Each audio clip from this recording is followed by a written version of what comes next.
Vi besøker byen 13 år etter Hillary Clinton for å finne ut hvordan det har gått. Helt siden den gangen er byen bare kalt Hillary Village. Under presidentfruens besøk ble mange familier tilbudt et mikrolån fra Grameen Bank for å bygge et hus. I utkanten av landsbyen møter vi Kartik og familien hans. আমাদের কোনো সাহায্য করেনি Hillary আমাদের ঘর দেওয়ার কথা ছিল সবাই 60টা ঘর সবাইকে ঘর দেওয়ার কথা ছিল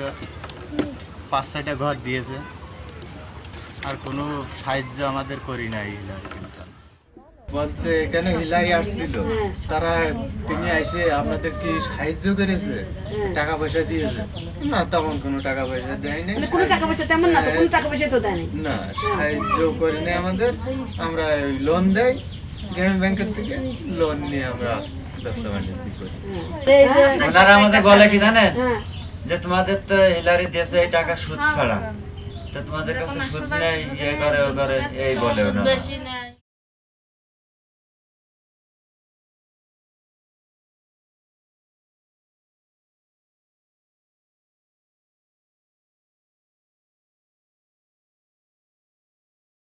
হিলারি আসার আগের থেকে কিন্তু আমাকে লোন দিলে ঘরের লোন আমরা 25,000 টাকা করে ঘরের লোন তুলিলাম তুইলে মানে হিলারি আসার আগের থেকে কিন্তু আমরা এই ঘর দুয়ার ওই নলি বাসা ওই যে বেড়া না ওরাও নিয়ে আছে তারপরে ওই পাশের দিকে একটা ওরাও নিয়ে আছে ইরা নিল 10,000 টাকা তারপর ওই রিকারা নিল ওরা কত 12,000 টাকা না কত নিয়ে আছে মানে এরকম করে সব কম বেশি নিয়ে আছে বুঝেছেন নিয়ে কিন্তু সব ঘর করে আছে এরকম তো ছিলেন সব মাইটা ঘর ছিল আর এখন তো যে পাড়ায় 2-1 ঘর হয়তো দেখা আছে মাইটা আছে আর ওই পাড়ার দিকে আর সবাই তো আমাকে কম বেশি দেখা আছে এই পাড়ায় দোকান এখান করে পাকা ঘর আছে বেশি উন্নতি করছে শিবালি একজন করছে কীর্তি উন্নতি করছে কল্পনা উন্নতি করছে 3 নম্বর তারপর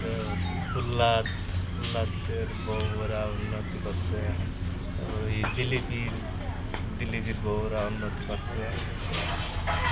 পাড়ার দিকে উন্নতি করছে পাড়া সুনীল উন্নতি করছে যুগল উন্নতি করছে এরকম হয়তো একটা উন্নতি করতে পারিনি তারা হয়তো রোগের জন্য হয়তো হাসপাতালে বা মেয়ে বিয়ে দিয়েছে এরকম হয়তো 2-3টে ঘর তারা উন্নতি করতে পারেনি আর সবাই উন্নতি করতে পেরেছে আমি একটা রোগে আমি একটু এই হাতটা নিয়ে সমস্যায় ছিলাম ডাক্তারে কিছু ক্ষতিগ্রস্ত হয়েছে ডাক্তারের টাকা দিয়ে আমি একটু ধরা খেয়ে গেছি তাছাড়া সবাই ভালো ওই ডাক্তারের ধরুন প্রতি সপ্তাহে 300 টাকা দিতে হচ্ছে কিস্তি দিতে হচ্ছে 350 তখন তো আমার ব্যবসার কোনো টাকা নেই এই তো আমার রাগ হয়েছিল তাই বলে ফেললাম বিদেশি সাংবাদিকদের কাছে তো দেখতেছেন চারপাশে আপনার পাড়া প্রতিবেশী যারা